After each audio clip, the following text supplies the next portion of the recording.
It's a very easy movie to sort of review and break down. It was very nice musically speaking. I think it does have the Salim Sulaiman coded sound. They did like, even the 2000s, early 2000s, they did like to be a bit more technologically forward in a very different way to like what A.R. Rahman brings to the table. A.R. Rahman seems to be more percussive in his natural element of things, even in the early 2000s. We've obviously just watched Lagan. But I think what Salim Sulaiman do quite well is they become quite commercial in a weird pop sense that's like way more, it's common in the West.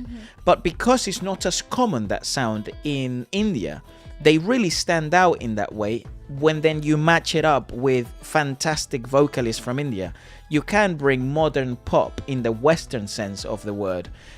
Not that pop is Western, obviously not, but what you get to hear in the charts, those sort of rhythmicalities and the bass line and the slapping basses that you would get in the early 2000s. I'll give you my thoughts before you sort of give you your rundown, because I think this is more your area of expertise. You've seen way more rom-coms than I have. I think all the rom-coms that I've seen, aside from maybe a few that I've seen from Hollywood, are mostly, it seems now, Bollywood. I don't ever want it to get to the point where I think this movie stopped being magical, because Indian cinema does things very different, and it does things that no other cinema does, no other industry in the world does, which I think is what makes it really special. And I never want it to feel, I know what to expect, or I know what's going to happen, or this is quite normal, because I think one of the reasons why I fell in love with the Indian cinema, or Bollywood per se, because I guess this is the most Bollywood sort of aspect of things, rom-com Bollywood movies. I have never seen anything like that before. I've never seen the implementation of music be so well done when in a cinematic experience, whilst not sacrificing or having the absurdity of musical West End style of things, because this wasn't Kal Ho Na Ho, this wasn't Mohabbatain, this wasn't Kuch Kuch Hota Hai or Kabhi Khushi Kabhi Gum. This also wasn't Friends with Benefits in the West, which I think is what, Justin Timberlake or something? Yes, that's right. Mate, you see, I've seen that movie. And Sandra Bullock. And Mila Kunis. Oh, what an attractive woman. So this wasn't that, and it wasn't Kal Ho Na Ho. It was the perfect in the middle. Yeah, correct. So I think one of the most marketable movies, I feel when you're trying to, sort of market it to maybe an audience that hasn't been exposed to Bollywood or Indian cinema, and maybe has just seen a lot of Hollywood movies. Hence why I get the feeling this movie might have been popular in other parts of the world as well. For sure. And probably a cult classic in the sense of like a lot of girls probably like this. I certainly do think that this is a movie that obviously, it tells a story of a girl that doesn't necessarily have a traditional story per se. So I think a lot of girls will relate to this aspect of things, because not always does it go with, happy marriage, parents have been married, then you meet someone, you get married, happy ending, kids, and everything's great. You got to see the many different states and many different cases of how marriage sometimes ends. Actually, not many, about two, which is they end up getting separated. Their love fizzled out. They made wrong decisions. They weren't able to communicate their love. Their love wasn't entertaining, lustful, but also with values and principles. And so it fizzled out. And the first burst of love never lasted. And then out of lack of communication, you get obviously Saif's characters, parents. Ability to commit. Yeah, to commit and communicate. Great. And then in Rani's character's case, it's more like, her mother Bobby, it's more like essentially the love fizzled out, and they never managed to figure that part out, and that left a very lonely woman, and essentially we never get to see that side, but a very lonely man also. Then you get to see Rani's tragedy. Sometimes life slaps you in the mouth and you don't know what to expect, and should you succumb to the tragedies of life, or should you keep on moving with life? And then they did try and address the aspect of things take time. There's a ton of time movement and time jumping to try and represent that aspect of Rani's character of, she did mourn, she was sad as fuck, she's not open to anything.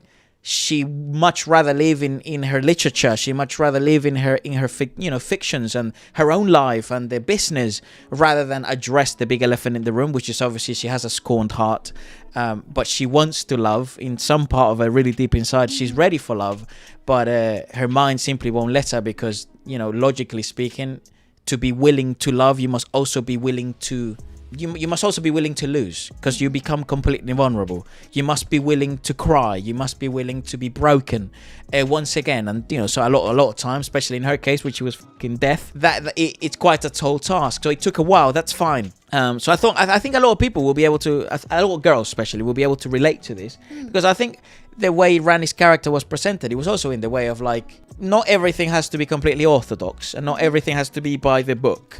I do want to see the world. I do want to build my own businesses. I do want to work. I do want to build a family to a certain extent. I do want to fall in love. And then the plans, whatever you have, life says yes or no. And then you have to keep moving, and you have to sort of adhere to whatever the your life is, and that's the nuance of life. I personally think the cartoon aspect of it was an afterthought of the film. Like, I don't think... I think you thought about it first. No, well, maybe, but here's my reasoning. You write the script, and you have a story of maturation, of character growth. You have a story of a boy and a girl becomes a woman and a man, and I think it's a beautiful story in itself, but it needed something different. It couldn't be just another love story. It couldn't be just something else that happened in it's just another film. It couldn't just fall into that category, which is why they added the animated part of it, which because it's something that it wasn't happening in the rest of the films at the time. I don't think you would have a combination of animations as well as there's a couple of things that obviously, like in every rom-com, they're filled with things that don't necessarily make an award-winning film, but they're there because they make you feel good. Like the length of the numbers. There are specific numbers, like the first number where he is like, why aren't girls like boys? That was a little bit too long, unnecessarily long. It didn't need a whole half of a song by the male singer alone, just to have another song, which is the girl's perspective of it. Which is that could have been half. Rhea. We could have jumped to half of that song. Yeah. There are other perspectives that I didn't appreciate, like the ideas of so many time jumps. I think we could have traversed that a little bit more smoother in terms of, like, I felt like whenever something critical happened, because we didn't know how to resolve it, we meet 3 years later. Oh, 6 months. The 6 months one, I'm already knowing. Yeah, because it's like we really couldn't find a solution in real time 4 times in the film. Like, I think there was like 5 time jumps. Yeah, it's a little unnecessary. I think that's I'm being super picky. No, but I think because I had such a great time. I think that is the primary criticism of the movie, the time jumps. And it's just so frequent. Because you could grow even closer to Ria's or Karen's character if you saw them to confront the conflict earlier. If you get to see him cry late at night. Yeah. If you get to see Rhea mourn proper rom-com. deep. Yeah. But this is a rom-com. It's light and it's easy to watch, and there's nothing in here that really real conflict cannot be solved. This isn't a drama film, and you cannot approach it as a drama film. No, the music score wasn't trying to be drama. The musical director wasn't trying to be dramatic. I love the music. I think what made this so absolutely iconic is a couple of things. Fashion. The styling was absolutely exquisite. I loved everything about this, even the questionable linen trousers for the Richie Kapoor. Everything about this was really nice, because I think it was very on par what was happening in the West in terms of like fashion.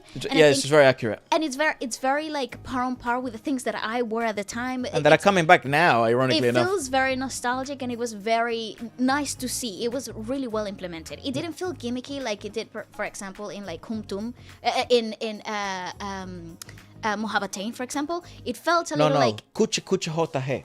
Same. It felt a little gimmicky, like they were costumes. Like I don't think people dressed like that. Kuch hota hai did something very well on the female outfits aspect of things, but it didn't cook as much sometimes with the male, with the SRK stuff. This was perfect. I think in terms of the styling and the set building and like the it was the 90s, shots, but still. I enjoyed it. I had fun, guys. One for the girls. Yes. I think it's like a fantastic movie in that sense. I think also like part of the character of like part of the character's growth of Rhea is like, if you put everything into the lens of guys only want one thing and they're a bit of a pest all the time. He was a pest. At the beginning, 100% bro was it. Dude. We called him chicle back home, which is like he was sticky chewing gum on your foot. on your shoe. But I think if you put everything through that lens, you actually can't have any healthy or fun interactions with the fucking opposite gender. Yeah. You can't. Everything is tainted. Because everything's about sex. No, everything is tainted by that perspective. Yeah, maybe he wasn't the right guy at that time. That's fine. No, but and I think that's what his philosophy was. It's like, sure, but life is long. Yeah, correct. It's exactly. like we will meet again, baby girl. Yeah.